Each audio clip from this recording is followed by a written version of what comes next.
Hello student, स्वागत है फिर से एक नए वीडियो में। तो आज का वीडियो में हम लोग पढ़ने वाले हैं जो चैप्टर 4, ये भूगोल का हमारा है। भूगोल क्लास 10 का भूगोल क्लास 10 का हमारा अध्याय 4 जो है कृषि, इसको हम लोग आज पढ़ने वाले हैं। और हाँ स्टूडेंट, अगर आप हमारे चैनल पर पहली बार विजिट किए हैं तो हमारे चैनल से जल्दी आप लोग जुड़ जाइए ऐसे ही नोट्स प्राप्त करने के लिए। और हमारे चैनल को सब्सक्राइब करके बेल आइकन कॉल पे सेट करके रखिएगा और इस वीडियो को ज़्यादा से ज़्यादा अपने दोस्तों के साथ में शेयर कर दीजिएगा।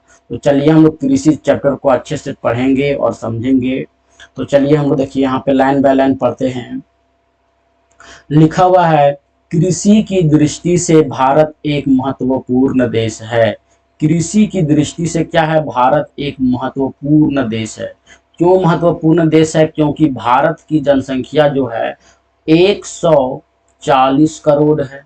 ठीक है, तो जनसंख्या जिस देश का अधिक रहेगा वहाँ पे फूड का जो सप्लाई है, फूड का मांग है वो ज़्यादा रहेगा, क्योंकि खाने वाले लोग ज़्यादा रहेंगे। तो इसी कारण से हमारा जो भारत देश है ये कृषि पर आधारित देश है। इसकी 2/3 जनसंख्या कृषि कार्यों में संलग्न है। 2/3 जनसंख्या का मतलब होता है कि 75%। ठीक है, 75% जो है ये हमारा कृषि पर आधारित हमारा इस देश के लोग हैं। कृषि पर किसी न किसी रूप से आधारित हैं। चलिए हम लोग आगे देखते हैं। आगे क्या लिखा हुआ है? लिखा हुआ है, कृषि एक प्राथमिक क्रिया है। कृषि क्या है? एक प्राथमिक क्रिया है जो हमारे लिए अधिकांश खाद्यान्न उत्पन्न करता है। और इससे हमारा क्या होता है? खाद्यान्न। खाद्यान्न का मतलब होता है फूड। सबसे अधिक जो फूड हम लोगों को मिलता है ये हमारा कहाँ से मिलता है? कृषि से मिलता है। और कृषि पर और क्या चीज होता है? जो हमारे देश में बहुत सारा कल कारखाने जो हैं वो कृषि पर ही आधारित है। क्यों? क्योंकि कृषि से ही उसको कच्चा माल मिलता है। क्या मिलता है? कच्चा माल जो है वो कृषि से ही मिलता है। जैसे गेहूं हो गया, बाजरा हो गया, जौ हो गया, मक्का हो गया, ये सारी चीजें मिलती है। तो देखिए आगे लिखा हुआ है, खाद्यान्नों के अतिरिक्त यह विभिन्न उद्योगों के लिए कच्चा माल भी पैदा करती है। कृषि क्या है? कच्चा माल भी पैदा करती है। इसके अतिरिक्त कुछ उत्पादों जैसे चाय, कॉफी, मसाले आदि का निर्यात भी किया जाता है। निर्यात का मतलब होता है इस देश से, भारत देश से किसी दूसरे देश में सामान को, यहाँ की मसाले, कॉफी और ये जो चाय है उसको दूसरे देश में भेजना, जैसे चीन भेजना, जैसे जापान भेजना, जैसे अमेरिका भेजना। तो इसको हम लोग क्या करते हैं? निर्यात करते हैं। और आयात किसको कहते हैं स्टूडेंट? तो आयात किसको कहते हैं? जब हम किसी देश से किसी खास तरह के चीजों को मंगाते हैं जो हमारा देश में नहीं होता है, उसको हम लोग मंगाते हैं, उसको हम लोग क्या कहते हैं? आयात कहते हैं। क्या आप कृषिगत कच्चे माल पर आधारित कुछ उद्योगों के नाम बता सकते हैं? तो कृषि पर आधारित कुछ उद्योग जैसे पार्ले जी बिस्कुट। ठीक है, पार्ले कंपनी ये क्या करती है? गेहूं को किसानों से लेती है और गेहूं का जो आटा होता है उससे हमारा बिस्किट बनता है। इसी प्रकार मैगी का कंपनी, मैगी भी किससे बनता है? तो ये भी हमारा मैदा से बनता है। और मैदा कहाँ से प्राप्त होता है? तो कृषि से प्राप्त होता है। तो इस प्रकार से हम लोगों से कुछ कंपनी का नाम भी पूछ रहा है। चलिए हम लोग आगे देखते हैं। आगे क्या लिखा हुआ है? कृषि के प्रकार। ये बहुत ही ज्यादा इंपॉर्टेंट टॉपिक है, कृषि के प्रकार। कृषि हमारे देश की प्राचीन आर्थिक क्रिया है। प्राचीन का मतलब होता है बहुत पहले से चला आ रहा है, पूर्वजों के समय से कृषि चला आ रहा है। और उस जमाने में पुराने तरीके से कृषि होते थे और अभी के जमाने में नए तरीके से कृषि होती है। जैसे हम लोग ट्रैक्टर वगैरह का यूज करते हैं, छोटे छोटे टूल्स जो कृषि सामग्री होता है उसको उपयोग करते हैं और हम लोग कृषि करते हैं। पिछले हजारों वर्षों के दौरान भौतिक, पर्यावरण, प्रौद्योगिकी और सामाजिक सांस्कृतिक रीति रिवाजों के अनुसार खेती करने की विधियों में सामर्थक परिवर्तन हुआ है।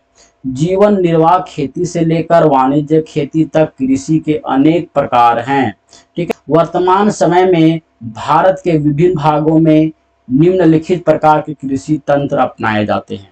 तो अभी जो हमारा है, अभी का वर्तमान समय इसके बारे में हम लोग पढ़ेंगे कि वर्तमान समय में किस प्रकार से कृषि तंत्र अपनाए जाते हैं और किस प्रकार से कृषि की जाती है। देखिए स्टूडेंट, यहाँ पे क्या लिखा हुआ है, प्रारंभिक जीविका निर्वाह कृषि। ये होता है प्रारंभिक जीविका निर्वाह कृषि। इसमें देखिए हम लोग पढ़ते हैं,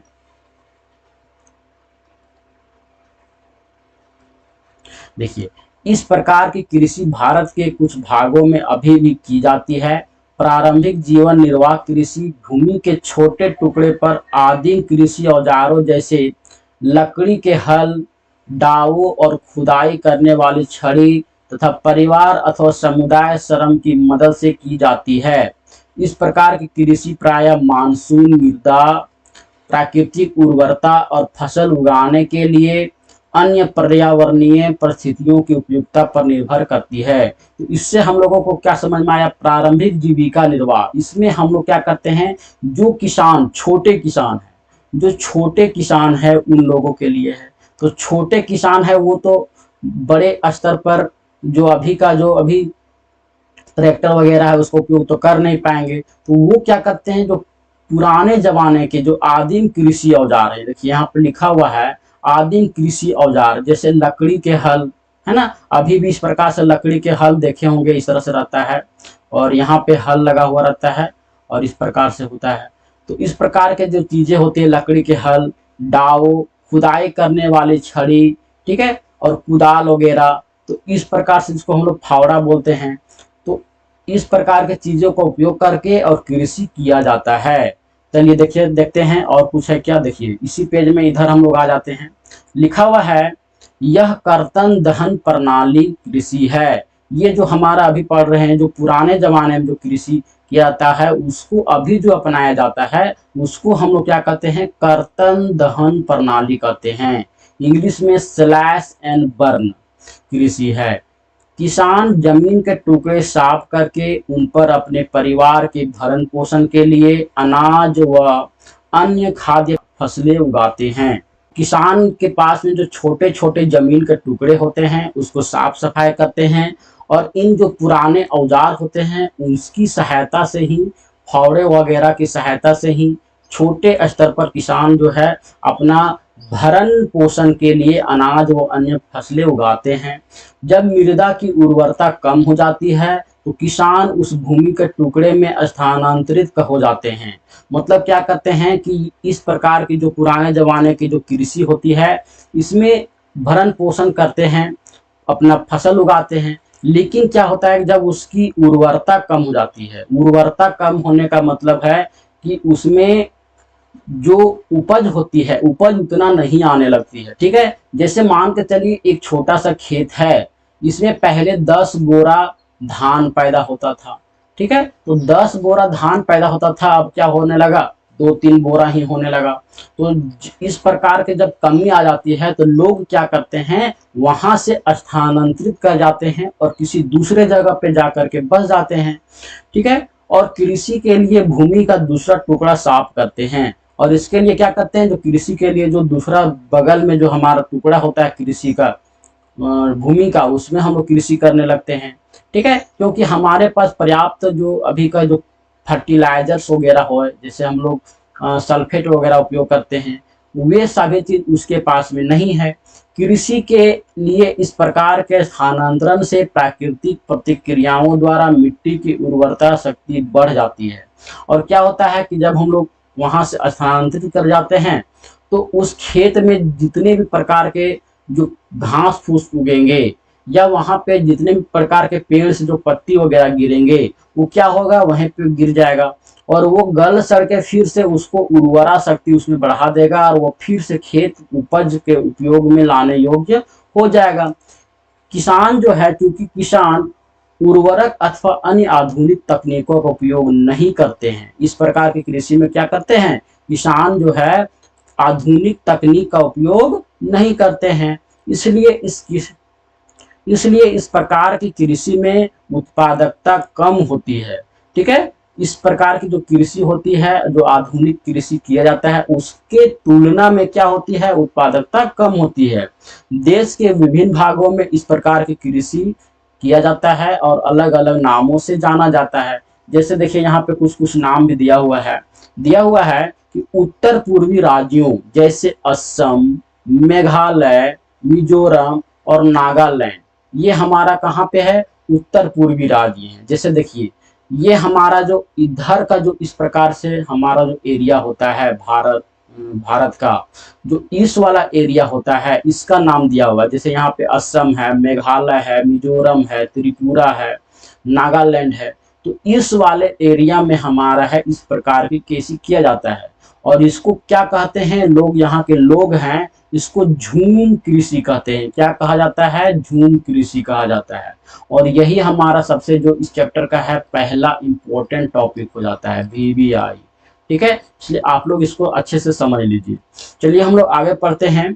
मणिपुर में पालमू और छत्तीस के बस्तर जिले और अंडमान निकोबार द्वीप के समूह में इसे दीपा के नाम से जाना जाता है। उसके बाद देखिए मणिपुर में पालमू के नाम से जाना जाता है और 36 के बस्तर जिले और अंडमान निकोबार द्वीप में इसको दीपा के नाम से जाना जाता है। तो बहुत ही ज्यादा यहाँ पे एक सरल सवाल है, यहाँ पे देखिए लिखा हुआ है। तो अंडमान निकोबार क्या है, एक द्वीप समूह है। तो द्वीप समूह से ही हमारा जो है एक दी आ गया। तो दी से हम लोग क्या कर सकते हैं, याद कर सकते हैं कि दीपा, क्या कहते हैं, दीपा के नाम से जाना जाता है। चलिए हम लोग आगे पढ़ते हैं झूम कृषि के बारे में। तो झूम कर्तन दहन प्रणाली स्लैश एंड बर्न कृषि को मैक्सिको और मध्य अमेरिका में मिल्पा, वेनेजुएला में कोनकू, ब्राजील में रोका, मध्य अफ्रीका में मसोले और इंडोनेशिया में लदांग और वियतनाम में रे के नाम से जाना जाता है। ये जो हमारा झूम कृषि है इसको और जो अलग अलग जो देश हैं हमारे बगल के देश, जैसे यहाँ पे मैक्सिको है, मध्य अमेरिका है, इसमें क्या क्या नाम से जाना जाता है ये यहाँ पे दिया हुआ है। इसको आप लोग अच्छे से एक सारणी बनाइएगा, यहाँ पे लिखिएगा स्थान, ठीक है, और यहाँ पे लिखिएगा नाम। और इस प्रकार से लिख करके आप लोग अपने कॉपी में सारणी जरूर बना लीजिएगा। चलिए हम लोग आगे पढ़ते हैं। भारत में भी यह प्रारंभिक किस्म की खेती अनेक नामों से जानी जाती थी। इस कृषि को भारत में भी अलग अलग नाम से जाना जाता था। जैसे मध्य प्रदेश में बेबर के नाम से जाना जाता था, या दहिया, बेबर या दहिया कहाँ कहा जाता था, तो मध्य प्रदेश में। आंध्र प्रदेश में इसको पोड़ू के नाम से जाना जाता है। क्या स्टूडेंट, पोड़ू के नाम से जाना जाता है। अथवा पेड़ा भी नाम से जाना जाता है, पेड़ा भी या पोड़ू भी कहते हैं। उड़ीसा में इसको पामाडाबी या कोमान के नाम से जाना जाता है, या बरिंगा के नाम से जाना जाता है। पश्चिम घाट में कुमारी के नाम से जाना जाता है। दक्षिण पूर्वी राजस्थान में वालरे या वाल्टरे के नाम से जाना जाता है। ये हमारे क्या है, झूम का ही नाम है, झूम कृषि का ही नाम है। चलिए आगे देखिए, यहाँ लिखा हुआ है हिमालय क्षेत्रों में खिल या झारखंड में कुरबा। देखिए ये सबसे इंपॉर्टेंट है, ये हम लोग झारखंड से हैं, जैक बोर्ड से, ये हमारा पूछ सकता है क्योंकि ये जैक बोर्ड में आ सकता है, ये झारखंड से इंपॉर्टेंट है। तो झारखंड में कुरुआ के नाम से जाना जाता है। क्या स्टूडेंट, तो कुरुआ के नाम से जाना जाता है। और उत्तर पूर्वी क्षेत्र में झूम, ठीक है, फिर से यहाँ पे आ गया उत्तर पूर्वी जो हमारे राज्य हैं जैसे असम, नागालैंड, ये हमारा क्या है, झूम के नाम से जाना जाता है। ये हमारा झूम से रिलेटेड कुछ टॉपिक्स थे। चलिए हम लोग अगला पेज में मूव करते हैं। रिंझा असम में डीफू से बाहरी क्षेत्रों में अपने परिवार के एक एक गांव में रहती थी। रिंझा ये कोई व्यक्ति का नाम है जो असम में डीफू के बाहरी क्षेत्र में अपने परिवार के साथ में रहती थी। ये हमारा एक जनजाति टाइप से है, ठीक है स्टूडेंट, किस प्रकार से है, जनजाति टाइप से है ना। ये क्या करती है, डीफू के बाहरी क्षेत्र, जो असम में डीफू है इसके बाहरी क्षेत्र में रहते हैं अपने परिवार के साथ में। वह अपने परिवार के सदस्यों द्वारा एक भूमि के टुकड़े पर उगी वनस्पति को काटकर व जलाकर साफ करते देखकर आनंद व अनुभव करती है। वह प्रायः परिवार के सदस्यों के साथ में बांस के नाले द्वारा झरने से पानी लाकर अपने खेत को सिंचित करने में सहायता करती है। वह अपने परिस्थान में लगाव रखती है और जब तक संभव हो यहाँ रहना चाहती है, परंतु इस छोटी बच्ची को अपनी खेत में मिट्टी की घटती उर्वरा के साथ में कुछ भी पता नहीं है, जिसके कारण उसके परिवार को अलग वर्ष नए भूमि के टुकड़े की तलाश करनी होगी। ठीक है, तो इस प्रकार से हमारा एक रिंझा कोई लड़की है, ये हमारा बच्ची है, तो इसके बारे में यहाँ पे हम लोगों को कहानी बताया गया है कि असम में डिफू के क्षेत्र में रहती है और इस प्रकार से वो अपने खेत को सिंचित करती है। तो ये हम लोगों के लिए उतना इम्पोर्टेंट नहीं था। चलिए हम लोग आगे देखते हैं। गहन जीविका कृषि, ये दूसरा टाइप है हमारा, कृषि का दूसरा टाइप है हमारा गहन जीविका कृषि। तो इसको हम लोग पढ़ते हैं। तो इस प्रकार की कृषि उन क्षेत्रों में की जाती है जहां भूमि पर जनसंख्या का दबाव अधिक होता है। तो जहां पे अधिक मात्रा में जनसंख्या होता है, ठीक है, मान कर चलिए हमारा एक ये क्षेत्र है, तो इस क्षेत्र में हर तरह की सुविधा है, जैसे झरना है, झील है, कुआं है, तालाब है, हर तरह का यहाँ पे सुविधा है। और इस जगह पे जो जनसंख्या है वो अधिक मात्रा में निवास करती है, तो यहाँ पे कृषि भी क्या होगा, अधिक मात्रा में होगा। तो ऐसा क्षेत्र जहाँ पे अधिक मात्रा में कृषि किया जाता है उसको हम लोग गहन कृषि कहते हैं। ये गहन कृषि को हम लोग अगला जो इससे पहले वाला जो पिछला चैप्टर है उसमें हम लोग पढ़ चुके हैं गहन कृषि के बारे में। तो गहन जीविका कृषि मतलब कि अधिक मात्रा में जहाँ पे जनसंख्या होती है, जहाँ की जनसंख्या दबाव अधिक होता है, यह श्रम गहन खेती है जहाँ अधिक उत्पादन के लिए अधिक मात्रा में जैव रासायनिक निवेशों और सिंचाई का प्रयोग किया जाता है। ठीक है, क्या आप भारत के कुछ राज्यों के नाम बता सकते हैं जहां इस प्रकार की कृषि की जाती है? हाँ बिल्कुल बता सकते हैं। जैसे हमारा मध्य प्रदेश हो गया, एमपी में बहुत अधिक मात्रा में कृषि किया जाता है। उसके बाद हमारा हो गया हरियाणा, क्या हो गया स्टूडेंट, हरियाणा, यहाँ पे भी बहुत अधिक मात्रा में कृषि किया जाता है। उसके बाद हमारा हो गया पंजाब, पंजाब हमारा क्या है, धान की कृषि में सबसे नंबर 1 है, सबसे अधिक उत्पादन करके हमारे देश की जरूरतों को पूरा कौन करता है, पंजाब करता है और हरियाणा करता है। ठीक है, भू स्वामित्व में विरासत के अधिकार के कारण पीढ़ी दर पीढ़ी जोतों का आकार छोटा व अलाभप्रद होता जा रहा है और किसान वैकल्पिक रोजगार न होने के कारण सीमित भूमि से अधिकतम पैदावार लेने की कोशिश करते हैं। जिससे दिन प्रतिदिन हमारा क्या हो रहा है, देश की जनसंख्या क्या हो रहा है, वृद्धि हो रहा है। ठीक है स्टूडेंट, जनसंख्या क्या हो रहा है, वृद्धि हो रहा है, लेकिन रोजगार क्या है, रोजगार हमारा है वो कम ही है। मतलब सरकार के पास रोजगार देने के लिए कुछ है नहीं, क्योंकि जितने भी लोग थे जरूरत के हिसाब से रोजगार में लगे हुए हैं और उससे अधिक जब तक वो रिटायरमेंट नहीं आ जाता, रिटायर नहीं होते, तब तक रोजगार नहीं मिल पाएगा। हाँ यह कह सकते हैं कि कुछ क्षेत्रों में अभी भी जरूरत है लोगों को, लेकिन सरकार उसमें भर्तियां नहीं ले रही है। तो इस प्रकार के प्रॉब्लम्स अभी हैं, देश में हमारा भी चल रहा है। लेकिन रोजगार क्या है, बढ़ रहा है, रोजगार क्या है स्टूडेंट, घट रहा है और जनसंख्या का हो रहा है, वृद्धि हो रहा है। जिससे क्या होता है कि जिस खेत में पहले मान के चलिए ये बड़ा सा टुकड़ा था खेत का, इसमें परिवार के 4 लोग क्या करते थे, काम करते थे। लेकिन इस जनसंख्या वृद्धि के कारण क्या हो गए हैं, मान के चलिए इसमें अब 8 लोग हो गए हैं। कितना हो गए हैं, 8 लोग हो गए हैं। तो 8 लोग भी इसी खेत में अभी भी लगे हुए हैं, क्योंकि उसके पास में रोजगार नहीं है। तो ये हम लोग यहाँ पे कंक्लूजन निकाल सकते हैं, क्योंकि गहन कृषि से प्रॉब्लम क्या आती है, जनसंख्या वृद्धि वहां पे हो रहा है, उस क्षेत्र में जनसंख्या घनत्व ज्यादा है, और जनसंख्या घनत्व ज्यादा है तो क्या होगा कि अधिक मात्रा में परिवार के सदस्यों को एक ही खेत में कार्य करना पड़ेगा। देखिए आगे हम लोग पढ़ते हैं, अतः कृषि भूमि पर बहुत अधिक दबाव बढ़ते जा रहा है। उसके बाद जो तीसरा टाइप हम लोगों का है जो कृषि का, वाणिज्यिक कृषि। इस प्रकार की कृषि के मुख्य लक्षण आधुनिक निवेशों जैसे अधिक पैदावार देने वाले बीजों, रासायनिक उर्वरकों और कीटनाशकों को प्रयोग से उच्च पैदावार प्राप्त करना है। तो जो वाणिज्यिक कृषि है ये हमारा नए नए उपकरणों के आधार पर किया जाता है। नए उपकरणों का उपयोग करके इस प्रकार के कृषि को किया जाता है।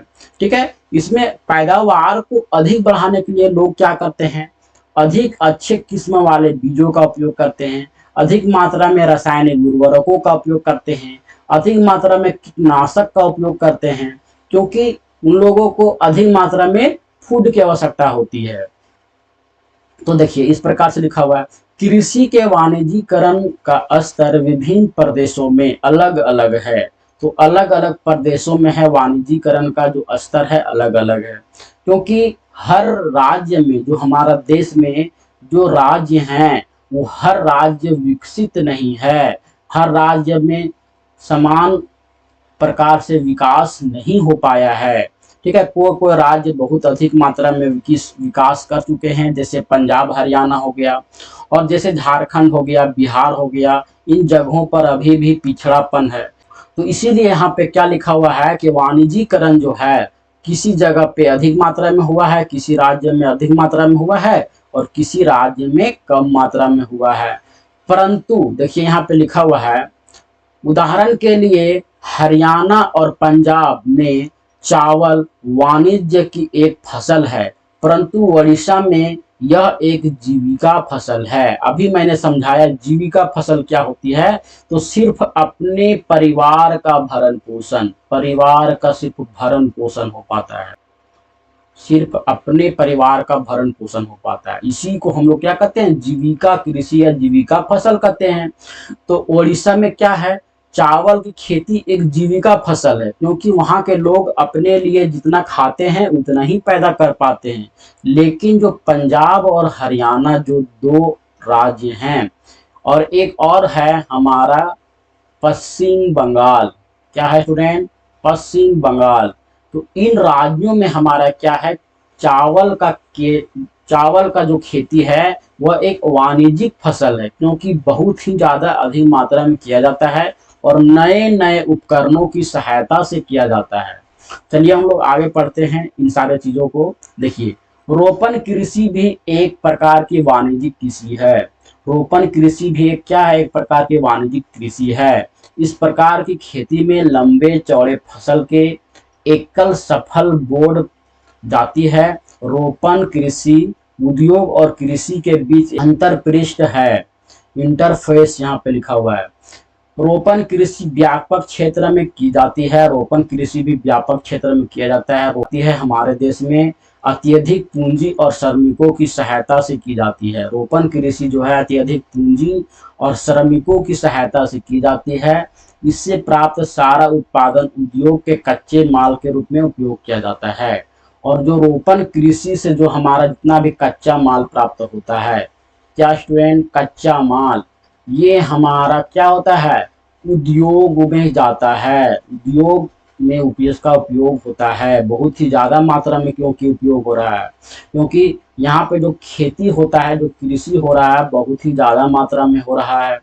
ठीक है स्टूडेंट, तो इस प्रकार से हम लोग यहाँ पे समझ सकते हैं। और ये जो हमारा है जीविका कृषि, वहाँ पे सिर्फ अपने परिवार के भरण पोषण के लिए जो कृषि हो रहा है। उसके बाद देखिए यहाँ लिखा हुआ है, भारत में चाय, कॉफी, रबर, गन्ना, केला इत्यादि महत्वपूर्ण रोपण फसलें हैं। तो भारत के जो प्रमुख रोपण फसलें कौन कौन सी है, तो इसको आप लोग जरूर से जरूर कॉपी में नोट डाउन कर लीजिएगा। तो कौन कौन से हैं, तो भारत में चाय है, कॉफी है, उसके बाद देखिए रबर है। इस प्रकार की जो खेती की जाती है, कहाँ पे की जाती है, उत्तर पूर्वी राज्यों में की जाती है चाय वगैरह की। और ये जो गन्ना जो है, गन्ना की कृषि कहाँ किया जाता है, तो अधिक मात्रा में यूपी में किया जाता है ना, बिहार में किया जाता है। तो इस प्रकार से हमारा जो गन्ना का खेती किया जाता है। उसके बाद केला, केला बहुत ही अधिक मात्रा में क्या है, पश्चिम बंगाल में किया जाता है।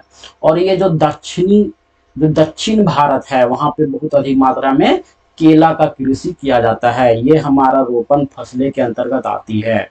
असम और उत्तरी बंगाल में चाय, कर्नाटक में कॉफी और वहाँ की मुख्य रोपण फसलें हैं। चूंकि रोपण कृषि में उत्पादन बिक्री के लिए होता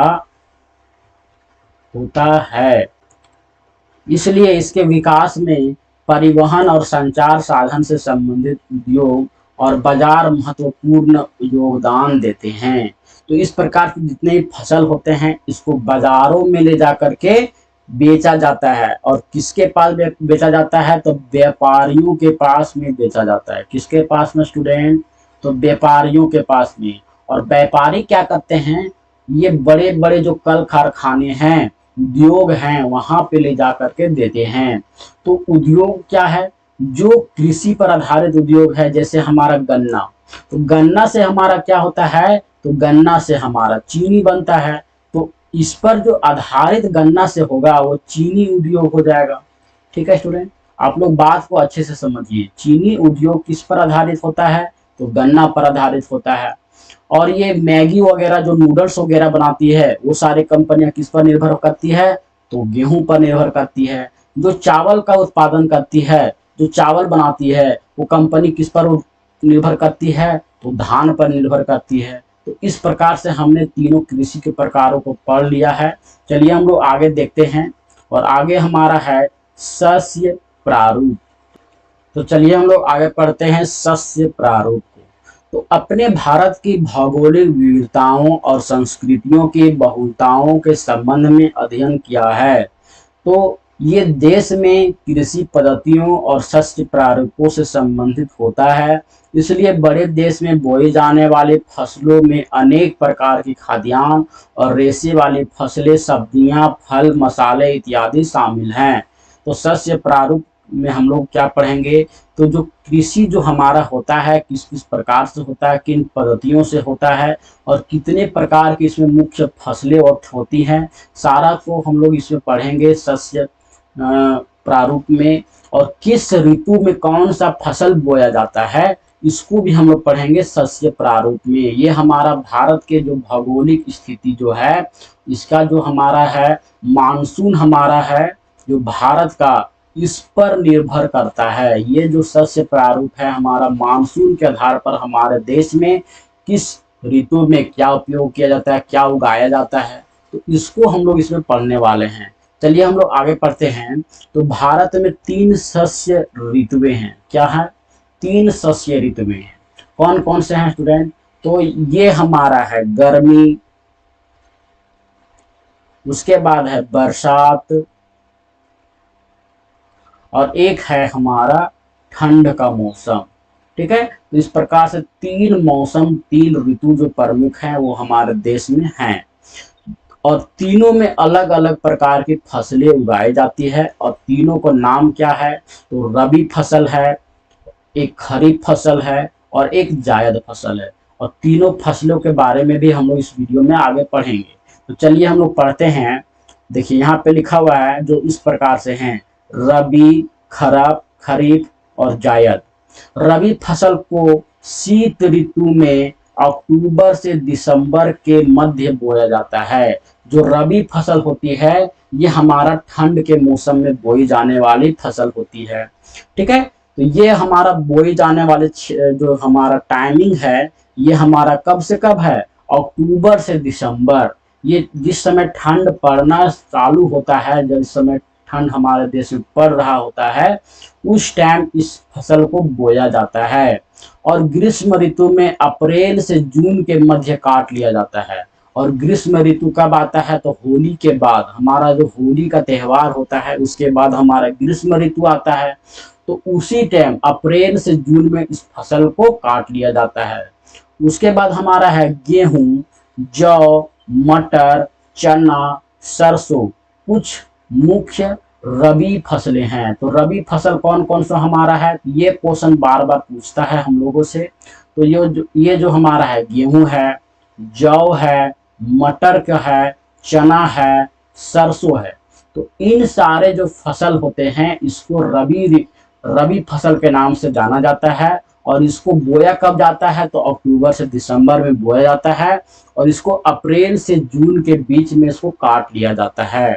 यद्यपि ये फसलें देश के विस्तृत भाग में बोई जाती है। ये फसलें जो हैं देश के विस्तृत भाग में बोई जाती है। उत्तर और उत्तरी पश्चिमी राज्य, जैसे हमारा ये जो फसलें होती है किस किस राज्य में ज्यादातर बोया जाता है? तो कहाँ कहाँ? तो पंजाब, हरियाणा, हिमाचल प्रदेश, जम्मू और कश्मीर, उत्तराखंड, उत्तर प्रदेश, इन सारे राज्यों में हमारा है अधिक मात्रा में रबी फसलें पैदा की जाती है। तो इन सारे राज्य जो अभी हम लोग पढ़े, यहाँ पे गेहूं का अधिक फसल होता है और अन्य रबी फसलें के उत्पादन के लिए महत्वपूर्ण राज्य हैं। अब आगे यहाँ पे लिखा हुआ शीत ऋतु में शीतोष्ण पश्चिमी विक्षोभों से होने वाले वर्षा इन फसलों के अधिक उत्पादन में सहायक होती है। ये वर्षा कब होती है? तो जनवरी के टाइम में होती है। दिसंबर जनवरी के टाइम में जो वर्षा होती है ये हवा को टकराने से होती है। कहाँ पे? तो शीतोष्ण पश्चिमी विक्षोभों में। तो इन क्षेत्रों में इस तरह के वर्षा होती है और यहाँ पे रबी फसल किया जाता है, जिससे जो उत्पादन है इसका बढ़ जाता है। पंजाब, हरियाणा, पश्चिम बंगाल, उत्तर प्रदेश और राजस्थान के कुछ भागों में हरित क्रांति की सफलता भी उपयुक्त रबी फसलों की वृद्धि में एक महत्वपूर्ण कारक है। तो इस प्रकार से हमारा जो है रबी फसल का उपयोग किया जाता है, उत्पादन किया जाता है। चलिए हम लोग आगे देखते हैं। खरीफ फसलें देश के विभिन्न क्षेत्रों में मानसून के आगमन के साथ बोई जाती है। अब हम लोग पढ़ते हैं दूसरा, ये हमारा है खरीफ फसलें। खरीफ फसलें क्या होता है? तो इसको भी हम लोग नोट्स वाला वीडियो जब हम लोग पढ़ेंगे तो इसमें हम लोग छोटा छोटा टॉपिक वाइज टॉपिक इसको हम लोग अलग अलग करके पढ़ेंगे। इसलिए वीडियो को आप लोग लाइक एंड शेयर कर दीजिएगा और चैनल को अभी तक सब्सक्राइब नहीं किए हैं तो चैनल को भी सब्सक्राइब कर लीजिएगा। ठीक है स्टूडेंट? तो चलिए अब हम लोग दूसरा जो पढ़ते हैं, ये हमारा है खरीफ फसलें। ये कब बोया जाता है? तो ये है देश के विभिन्न क्षेत्रों में मानसून के आगमन के साथ बोई जाती है। कब? तो जो अभी का जो टाइम है, जब यहाँ पे श्रावण का महीना होता है या आषाढ़ का महीना होता है, उस टाइम इसको बोया जाता है। और सितंबर अक्टूबर का उस टाइम जब रबी फसल को बोने का टाइम आता है, जब ठंडा स्टार्ट हो जाता है, उस टाइम इसको हम लोग काट लेते हैं। तो इस प्रकार से यहाँ पे देखिए लिखा हुआ है साफ साफ कि विभिन्न क्षेत्रों में मानसून के आगमन के साथ बोई जाती है। मानसून का आगमन हमारे झारखंड में 15 जून को होती है। कब होता है स्टूडेंट? 15 जून को हमारे झारखंड में जो मौसम का आगमन होता है, तो इसी टाइम इसको बोया जाता है। और इस ऋतु में बोई जाने वाले जो मुख्य फसलें हैं कौन कौन सी है? चावल है। तो अभी आप लोगों के घर तरफ भी चावल का खेती हो रहा होगा और हमारे घर भी अभी चावल का ही खेती हो रहा था, इसीलिए आप लोगों के लिए मैं वीडियो भी नहीं बना पा रहा था अच्छे से, क्योंकि मैं खेत चला जाता था। मक्का भी कब बोया जाता है? तो इसी टाइम बोया जाता है। ज्वार, बाजरा, तूर को हम लोग क्या कहते हैं? अरहर के नाम से जानते हैं। अरहर, जिसको हम लोग क्या बोलते हैं? लाहर। अपनी भाषा में हम लोग लाहर बोलते हैं। ये एक दलहन का फसल होता है। आप लोग हर तरफ क्या कहते हैं इसको जरूर से यहाँ पे कमेंट बॉक्स में लिख दीजिएगा। उसके बाद मूंग है, उड़द है, कपास है, जूट है, मूंगफली है और सोयाबीन शामिल है। इन फसलों को अभी का समय में ही बोया जाता है और इसको सितंबर अक्टूबर में काट लिया जाता है। चावल की खेती मुख्य रूप से असम, पश्चिम बंगाल, ओडिशा, आंध्र प्रदेश, तेलंगाना, तमिलनाडु, केरल और महाराष्ट्र, विशेषकर कोंकण तटीय क्षेत्रों, उत्तर प्रदेश और बिहार में किया जाता है। तो इन सारे राज्य जो हैं यहाँ पे लिखा हुआ है असम, पश्चिम बंगाल, उड़ीसा, आंध्र प्रदेश और तेलंगाना, इन राज्यों में क्या किया जाता है? अधिक मात्रा में चावल की खेती किया जाता है। पिछले कुछ वर्षों से चावल पंजाब और हरियाणा में बोई जाने वाली महत्वपूर्ण फसल बन गई है। पिछले कुछ वर्षों से ये देखा जा रहा है, सरकार ये आंकड़ा लगा रही है कि जो चावल का खेती है ये पंजाब और हरियाणा वाला क्षेत्र, जो हमारा इधर का जो है पश्चिमी भाग है हमारा, इन राज्यों में भी अधिक मात्रा में होने लगी है, बोई जाने लगी है। देखिए आगे लिखा हुआ है असम, पश्चिम बंगाल, ओडिशा में धान की 3 फसलें आस, अमन और बोरो बोई जाती है। ये हमारा है धान की 3 फसलें होती है, इसको 3 बार बोया जाता है। एक साल में हम लोग कितने बार धान पैदा करते हैं? तो 1 बार पैदा करते हैं। लेकिन जो ओडिशा वाला क्षेत्र है, क्योंकि वहां पे अधिक मात्रा में वर्षा होता है, तो इसलिए वहां पे 3 फसलें बोई जाती है। जो पहला फसल बोया जाता है इस टाइम बोया जाता है उसको औस के नाम से जाना जाता है। उसके बाद जो फिर कटाई के बाद फिर तुरंत बोया जाता है उसको अमन के नाम से जाना जाता है। और उसकी कटाई के बाद फिर से जो बोया जाता है उसको हम लोग बोरो के नाम से जानते हैं। तो ये बहुत ही बड़ा इंपॉर्टेंट टॉपिक बन जाता है आप लोगों के लिए, रबी फसल, खरीफ फसल और जायद फसल। तो इसको आप लोग अच्छे से समझ लीजिएगा कि रबी फसल कब से कब बोया जाता है, किन किन राज्यों में अधिक मात्रा में बोया जाता है, और इसका जो टाइमिंग है ये कब बोने का है और कब कटाई करने का है, इसको भी आप लोग अच्छे से याद कर लीजिएगा। ठीक है, चलिए हम लोग आगे पढ़ते हैं। रबी और खरीफ फसल ऋतुओं के बीच ग्रीष्म ऋतु, इन दोनों ऋतुओं के बीच में एक हमारा जो है गर्मी का ऋतु होता है, गर्मी। ठीक है, तो गर्मी का जो मौसम होता है ये हमारा अप्रैल से शुरू होता है। कब से स्टूडेंट? अप्रैल से शुरू होता है और ये हमारा जून तक जाता है, जून तक पूरा हमारा गर्मी का मौसम होता है। तो ये हमारा टाइमिंग होता है गर्मी का, ग्रीष्म ऋतु का। तो इस टाइम जो बोई जाती है इस फसल को हम जायद फसल कहते हैं। क्या कहते हैं स्टूडेंट? जायद फसल कहते हैं। और जायद ऋतु में मुख्यतः तरबूज की खेती की जाती है, क्योंकि आप लोग देखे भी होंगे कि तरबूज जो है ये हमारा गर्मी के मौसम में ठेले वगैरह में आप लोगों को लगाया हुआ मिल जाएगा, जूस बहुत ही आसानी से मिल जाएगा। उसके बाद है खरबूजे की फसल किया जाता है। उसके बाद देखिए तो खीरा, खीरा भी पैदा किया जाता है, ये गर्मी का मौसम का फसल है। और जो सब्जी, प्रमुख सब्जी जैसे पालक साग वगैरह हो गया, मटर वगैरह हो गया, तो इन सारे चीजों को जो फसल होते हैं इसको जायद की कैटेगरी में रखते हैं। और चारे, चारा का मतलब क्या हो गया? जो जानवरों के खाने के लिए जो घास आती है, जो हम लोग पैदा करते हैं चारा के रूप में, चारा के रूप में जैसे हम लोग मकई को भी हम लोग जायद फसल में रख सकते हैं, क्योंकि मक्का का खेती जायद के रूप में भी किया जाता है, गर्मी के ऋतु में भी किया जाता है। फसलों की खेती की जाती है। गन्ने की खेती फसल को तैयार होने में लगभग 1 वर्ष का समय लगता है। ये जो गन्ना है ये अलग से इम्पोर्टेंट टॉपिक के रूप में आप लोगों के लिए दिया हुआ है, क्योंकि गन्ना का जो है खेत, इसमें हम लोग एक बार ही पैदा कर सकते हैं साल में। एक बार हम लोग बुआई कर देते हैं तो अगला वर्ष जो है 12 महीने के बाद में इसको हम लोग कटाई करेंगे, और कटाई करने के बाद इससे हम लोग गुड़ निकालते हैं। और जो गन्ना मिल होता है, जो चीनी जहाँ पे बनता है, शुगर मिल, वहाँ पे गन्ना को बेचा जाता है। तो ये हमारा साल भर में एक बार पैदा होने वाली फसल है। तो ये हमारा यहाँ तक आप लोगों को मैं समझा चुका हूँ। तो आशा करता हूँ कि आप लोगों को यहाँ तक समझ में आ चुका होगा अच्छे से। और अगला वीडियो जो हमारा होने वाला है, जिसमें इसका अगला पार्ट है मुख्य फसलें, जिसको अभी हम लोग यहाँ पे चावल, गेहूं, चना और मक्का वगैरह पढ़े हैं। ये किस प्रकार से खेती की जाती है और किस प्रकार के जलवायु में उगाई जाती है, किस प्रकार की फसल के लिए कौन सा जलवायु उपयुक्त होता है, इन सारे चीज़ों को अगला वीडियो में पढ़ेंगे। तो आज के लिए इतना ही स्टूडेंट, धन्यवाद।